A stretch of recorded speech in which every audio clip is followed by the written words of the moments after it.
आज मी तुम्हाला झटपट अशी चटणी बनवून दाखवणार आहे। त्यासाठी मिक्सरचं भांडं घेतलेलं आहे। अर्धी वाटी मी सुक्कं खोबरं घेतलेलं आहे। मोठ्या आकाराची वाटी होती, त्यातली अर्धी वाटी मी खिसून घेतले ना, असं तव्यामध्ये मी भाजून घेतलेलं आहे। ह्याच्यात तेलाचा वापर बिलकुल केला नाही, बिन तेलाचंच हे भाजून घेतलेलं आहे। एकसारखं हलवून तुम्ही भाजू शकता याला।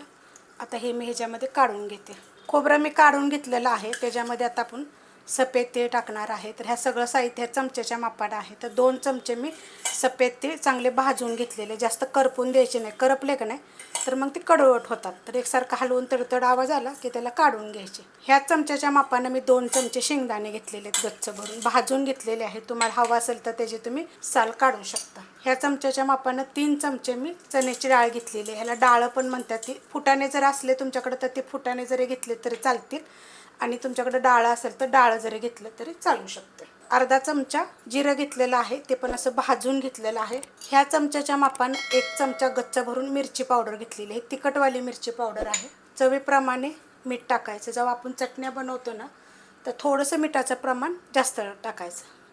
2 गड्डी लसूण घेतलेला आहे, हा देशी लसूण आहे। आवडीप्रमाणे थोडासा कमी जास्त करू शकता।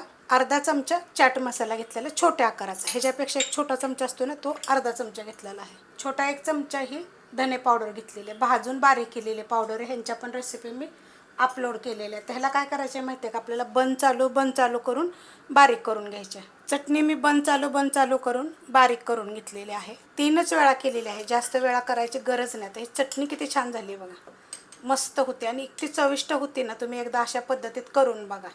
आता जर तुम्हाला ही चटणी खायची नसेल का नाही अशी, तर तुम्ही ह्याच्यामध्ये भरलेली भेंडी, भरलेलं वांग, भरलेलं कारलं अशा पद्धतीच्या पण तुम्ही ह्याच्यामध्ये रेसिपी बनवू शकता।